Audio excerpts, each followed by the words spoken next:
It's that Big Ten matchup you've all been dreaming of. It's Nebraska and Maryland this Saturday, 11 a.m. kick. Let's bring in Sean Callahan for our Friday forecast. Sean, when you think about it, it's kind of laughable when you think about it 6 years ago, but this is really a key game in the Big Ten, Nebraska and Maryland. This is almost the fourth non-conference game in a lot of ways. They dropped one this year, and Maryland's kind of a team you just don't look at. But this is a big game for Nebraska. They got some momentum last week, getting on track against Minnesota. Now Maryland comes in, losers of four straight. They were blown out by both Michigan and Ohio State the last 2 weeks, and just sets up really nice for Nebraska here on Senior Day. It's going to be colder conditions for this type of matchup where you would hope that they can jump on the Terrapins. Yeah, you mentioned the blowouts. They were beaten by Michigan and Ohio State by a combined score of 121-6. What did Nebraska find out about themselves in that second half when they outscored the Gophers 14-0? I just think the toughness of this team is what really stands out. They're a fourth quarter team. Tommy Armstrong may not be a captain, but he is the on-field general, the on-field leader of this football team. He put this team on his back. He had one of his more efficient games. He was named the Big Ten Conference Player of the Week. And you look at it, Minnesota really minimized the possessions. Nebraska only had 8 true possessions in that game, Andy.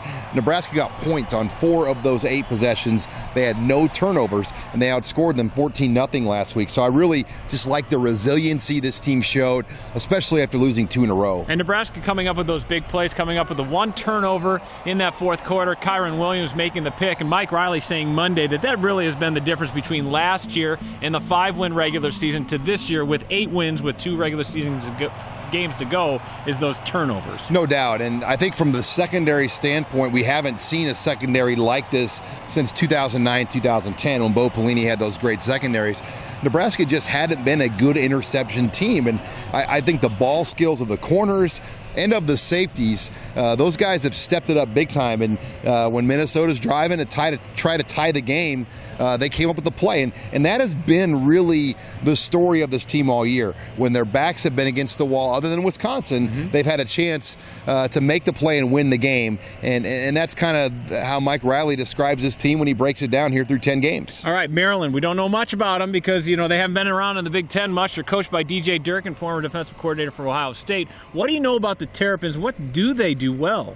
DJ Durkin is a guy that they'll run the spread offense, and I think that is what you worry about. They really want to spread you out, and Nebraska's struggled against those types of teams that put them in space, run the zone reads, because you have to account for a quarterback in the running game. And I think that is probably what worries me the most is Nebraska does much better against the pro-style traditional offenses where teams that have spreaded them out, like in Oregon, like in Ohio State, they have had problems at times giving up that big play. Yeah, Josh Banderas saying that he prefers real football like they played last week against a pro-style offense against Minnesota. Speaking of Josh Banderas, in closing, he's one of those seniors that will be honored. What will you remember the senior class for? Well, I think when you look at this group, for me, my personal memory started at the Shrine Bowl. This giant group of about 12 or 13 guys were at the Shrine Bowl. I believe it was 2012 or 13 when they were all coming into Nebraska, and we were all like, wow, all these guys are walk-ons, but they're pretty good.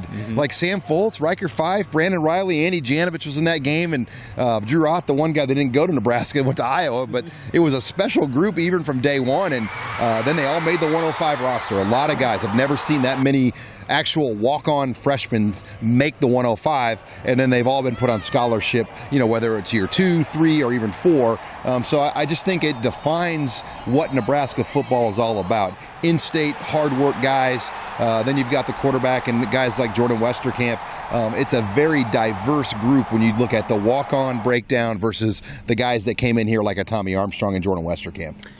Nebraska has a chance for a 10-win season. They got to get to win number 9. They can get it Saturday when they host Maryland, 11 a.m. kick on ESPN News.